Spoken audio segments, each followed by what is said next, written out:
얼마 전에 대권주자들의 그러니까 원외 대권주자들의 입당 시기를 8월 말 정도로 말씀을 하셨잖아요. 네. 8월 정시 출발론 뭐 이런 것들 말씀하셨는데 입당 시기에 마지노선을 딱 선을 그어 주신 건가요? 저는 이제 경선 이제 버스가 출발할 시간을 8월 말로 잡은 거고 입당은 그것보다 당연히 더 빨라야 될 것이다 이렇게 봅니다. 아니 누가 이게 지금 뭐 그 입시 데드라인에 맞춰서 원서 넣는 것도 아닌데 진짜 우리 당에서 정치하고 싶은 사람이 있다고 한다면은 최대한 빨리 들어와서 당원들과 소통하고 또 당내 인사들과 교류를 해야죠. 그걸 마지막에 8월 말에 맞춰서 들어온다는 거는 글쎄요, 이미 그거는 제가 봤을 때 도망가는 모양새입니다.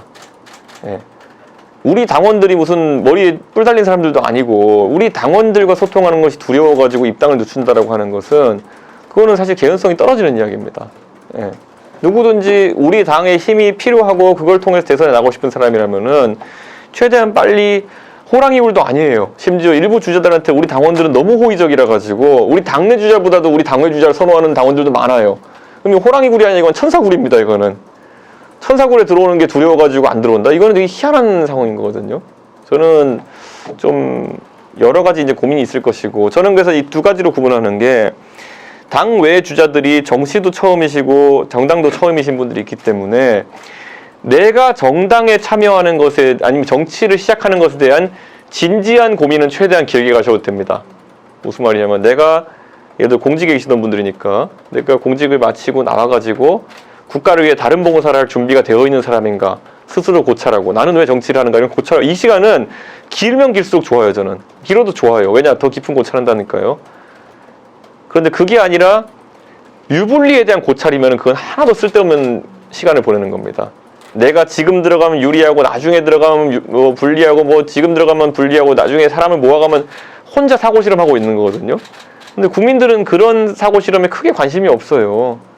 누구든지 간에 적극적으로 자기 의견을 개진하고 국민들과 소통하길 바라는 것인데 혼자 머릿속에서 제가 오늘 어떤 언론 인터뷰하면서 공상과학 소설이라는 얘기를 했는데 혼자 수만 가지 사고 실험을 하면서 예전에 보면 내가 4번으로 나가면은 중도층이 나를 찍을 것이고 2번으로 나가면 나를 찍지 않을 것이다. 그러니까 나는 4번으로 지금만 생각하면 다 말도 안 되는 얘기거든요.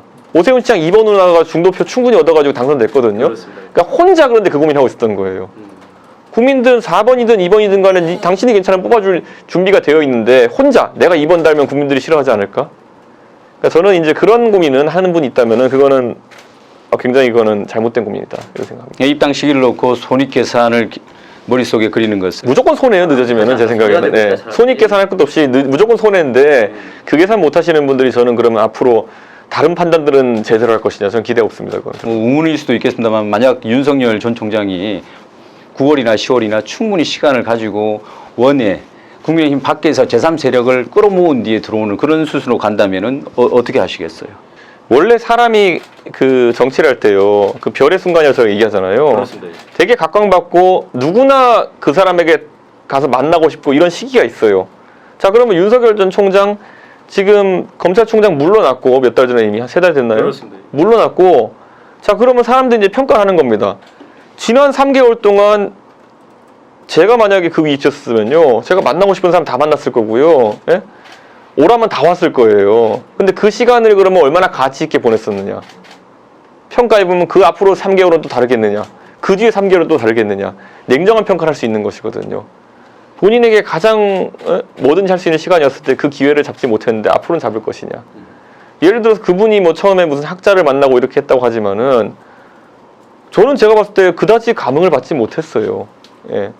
대한민국의 뭐 예를 들어 기라성 같은 분들 저도 많이 만나 뵀지만은 그런 분들 만나서도 별로 국민들이 그게 뭐 큰 이슈라 생각하지 않는데 국민들이 생소한 분을 만나가지고 아무리 무슨 인재 영입하는 것처럼 한다 하더라도 누가 감흥을 받습니까 그거에서. 그래서 저는 제가 지금 되게 냉정하게 이야기하는 걸 수 있지만은 아니 왜 그렇게 일찍 나오셨지 그러면 이럴 거면은 약간 그런 냉정한 평가를 할 수밖에 없는 기간들이었습니다.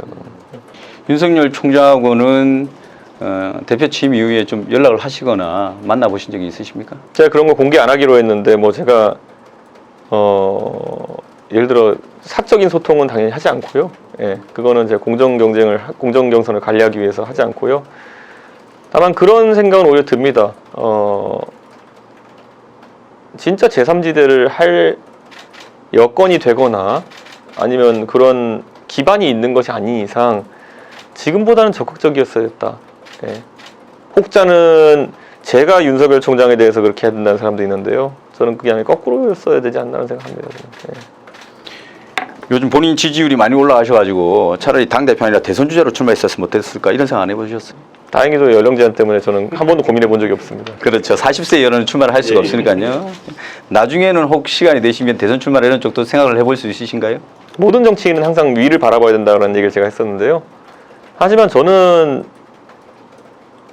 제가 당대표가 된 것도 그냥 특수한 상황 속에서 특수한 바람, 변화 욕구 속에서 된 것이기 때문에 저는 대선이라는 것도 나중에 혹시나 제가 살면서 한 번쯤 어떻게 도전해 볼 기회가 있을지 모르겠지만은 제 스스로는 아직 그 역할에 대해서 고민한 적은 없습니다. 예.